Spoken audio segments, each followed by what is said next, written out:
On this episode of How It's Made. Can you guys turn down the music for a second? I really want to go to Colorado on a ski trip. Abby, it's summer. And you don't even own skis. But look, we're passing Dick's right now. Let's stop and just have a gander. Fine. See what a 10% chance. Yeah!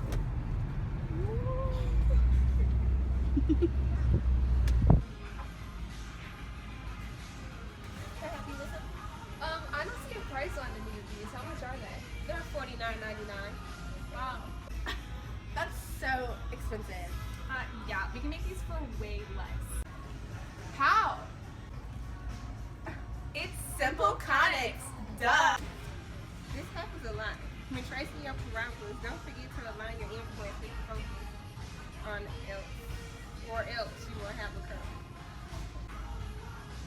Here are the guidelines to creating your skis. Off to Colorado.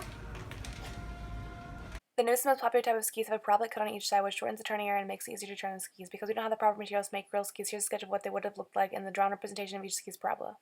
Hey, Abby, do you have the guidelines so we can start making our skis? Yeah. Thanks. Let's start with the left ski. Okay. First, to simplify our construction, your vertex will be at 0, 3. Okay. So, 0, 3. Grab it here. Your ski should be 6 feet long. Okay, so that means the length of the latus rectum will be 6. Your curve should be on the outside of your ski, pointing left on the left ski. Okay, so if it's pointing left, that means y has to be squared. So to write the equation, I would do y minus 3, which I got from my vertex. You change the sign, squared equals, and because the length is 6 and it's pointing left, our p is negative, so it's going to be negative 6x. This is enough information to graph the rest of the parabola. So then to find the focus, we have to see which way the parabola is pointing, and we know it's going left because the y is squared and p is negative. So then what we're going to do is we're going to divide the length of the latus rectum by 4, and that simplifies to 3 over 2. So we know we have to go left 3 over 2. So 1.5 basically, and then up 3 because align with the vertex. So the points for our focus would then be negative 3 over 2, comma 3. We got the 3 from our vertex. And then the directrix just goes the opposite way of our focus. So we're going to go over 1.5, which is here, and it's just a line, not a point. Which means x equals 3 over 2. Now all that's left to do is just connect all of your points.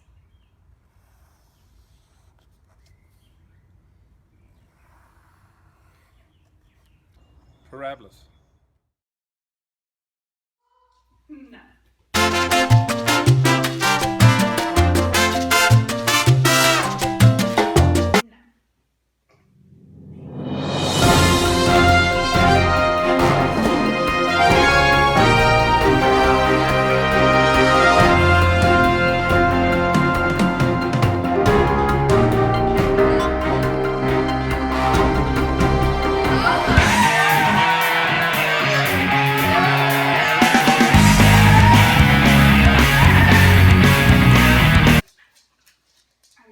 No, I'm not doing it.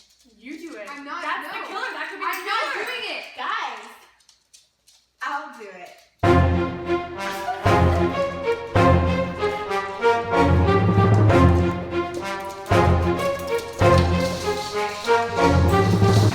Hey Abby, Yeah. I saw a picture of the hyperbola online. Like, go see if it matches. Okay. Alright, let's go. Holy mac and cheese balls. I think that's it. I think that's it. Whoa. Guys! Look, here are the dimensions. Whoa. Oh my gosh, but I don't know. Perfect. Is it going the same way? Remember, in a hyperbola, A is always first. So they're going in the same direction and have the same dimensions. We solved the Okay, let's recap on how we solved this mysterious problem. Abby and I knew that y squared came first since our hyperbola at hand opens up and down. We also knew that the center was at 0, 0. We were able to formulate the equation then after finding a and b simply by counting the distances of the box shown here. When Detective Jackson came back with the measurements of our suspect, we knew we had a match as all the characteristics were the same and the equation y squared over 4 minus x squared over 4 equals 1 depicted both images correctly. And thus our murderer of the mind had been caught and placed in the trash to never be seen on another test ever again.